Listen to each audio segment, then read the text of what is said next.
Bonjour à tous, j'espère que vous allez bien et que tout se passe bien chez vous en cette période de confinement. Comme vous pouvez le voir, Sifu Jérôme n'est pas avec moi. En effet, on respecte nous aussi les mesures de confinement, mais on s'est réparti les rôles. Sifu Jérôme vous mettra régulièrement sur la page Facebook tous les jours ou tous les 2 jours des petites vidéos d'une à 2 minutes avec des petits exercices de Wing Chun que vous pouvez pratiquer. Profitez-en aussi pour aller sur la page Facebook du site de Bretagne où vous trouverez notre professeur Dai Sifu Serge Parisi qui actuellement fait aussi des petites vidéos sur le mannequin de bois, le bâton long, le tai chi. Bref, c'est assez exceptionnel pour qu'il en fasse, donc n'hésitez pas à aller les voir. En tous les cas, on vous mettra dans la description et en fin de vidéo les adresses de la page Facebook Paris et de la page Facebook Bretagne. Nous, en attendant, on se retrouve dans cette vidéo et dans celles qui vont suivre pour des petits exercices de Wing Chun qu'on peut faire à la maison avec le matériel qu'on peut trouver tout chez nous ou sans matériel. Bref, les introductions étant déjà bien longues, on passe tout de suite au premier exercice. Alors ce premier exercice a pour but de travailler et de renforcer l'articulation au niveau des poignets. Vous allez me dire pourquoi travailler et renforcer l'articulation au niveau des poignets et je vous répondrai tout simplement, et en plus je l'ai dit 3 fois. Alors on a besoin au niveau matériel d'un bâton. Si vous n'avez pas de bâton, vous prenez un manche à balai, ça fera très bien l'affaire. Ensuite on a besoin d'une corde. Si vous n'avez pas de corde, vous prenez un lacet, ça ira aussi très bien. Et enfin d'un objet pour faire un poids. Alors il n'y a pas besoin, là j'ai un vrai poids, mais si vous n'avez pas un vrai poids, vous pouvez prendre une bouteille que vous remplissez d'eau, un livre autour duquel vous allez mettre plein de scotch auquel vous pourrez accrocher le bâton, un sac que vous remplissez de terre ou d'objets assez lourds, bref, il y a plein de solutions. Une fois que vous avez ces 3 objets, eh bien, vous accrochez la corde au poids et la corde au bâton. Alors là, il y a 2 kg, mais ça peut aller de 500 grammes à 5 kg suivant votre musculature. Vous posez le poids par terre et là, on va venir tendre les bras. Au niveau de la position, vous pouvez vous mettre en iras, ça permet de le travailler aussi. Et on va venir tourner les poignets pour remonter le poids, bien l'un après l'autre. Un peu plus lentement pour que vous regardiez bien. Et une fois qu'on est en haut, eh ben on part dans l'autre sens pour faire descendre.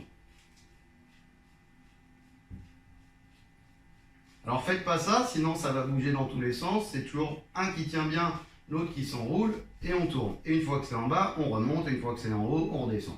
Voilà pour le premier exercice. Nous allons maintenant voir un deuxième exo. Voilà, alors pour ce deuxième exercice, on a simplement besoin d'un mur. Et le but de l'exercice, ça va être de travailler sa structure et plus exactement l'alignement de sa colonne vertébrale.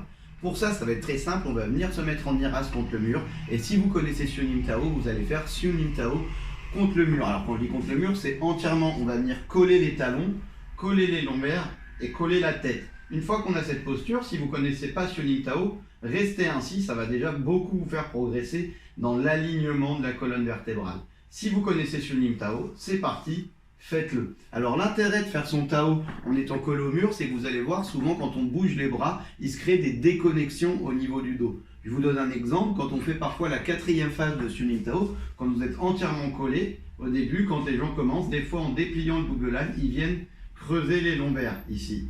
Alors qu'il faut réussir à le faire en gardant les lombaires collés au mur. Donc tout l'intérêt, c'est que vous arriviez à sentir en vous les moments où vous perdez la connexion. Et bien sûr, le but, c'est de réussir à la garder au maximum. Voilà, on enchaîne tout de suite sur le 3e exercice. Voilà, alors on se retrouve pour un 3e exercice et on a simplement besoin d'une porte. Ça va nous permettre de travailler la justesse de notre pression et nos pivots bien sortir de l'axe. Pour ça, on voit 2 petits enchaînements. Le premier, pour commencer, je vais venir en Bong Sao, avec une légère pression qui va en direction de la charnière de la porte. Et une fois que c'est fait, je vais sortir en pivot. C'est à moi de sortir de l'axe. En fait, ce qu'il ne faut pas faire, c'est faire bouger la porte. Genre ça. Là, c'est qu'en fait, vous avez poussé complètement sur le côté.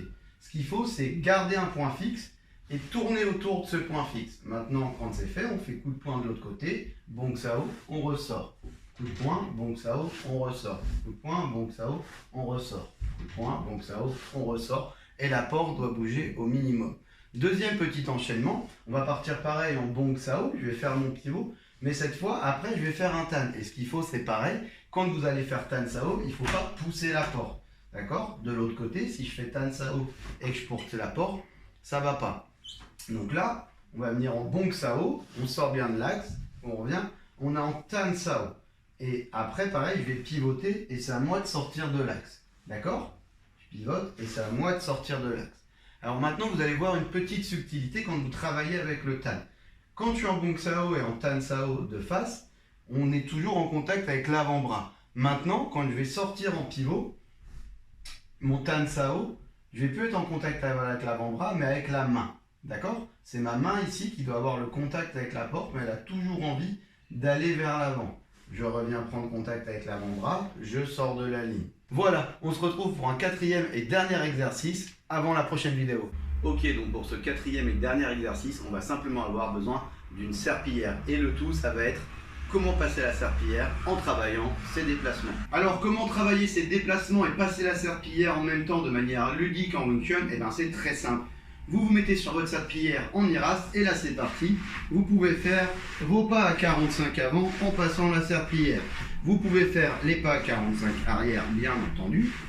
Vous pouvez faire les pas avant basiques, les pas arrière basiques. Et s'il y a une grosse tâche quelque part, n'hésitez pas à faire des hubos à cet endroit-là. N'hésitez pas à choisir une méthode de déplacement, à vous servir de cette méthode de déplacement pour passer la serpillière dans toute la maison, ou sinon vous pouvez changer de méthode de déplacement dans chaque pièce. Ça, c'est à vous de voir. En tous les cas, ce dernier exercice touche à sa fin, comme cette vidéo d'ailleurs. En attendant la prochaine, je vous souhaite plein de bonnes choses. Bon courage à tous, portez-vous bien. Allez, ciao.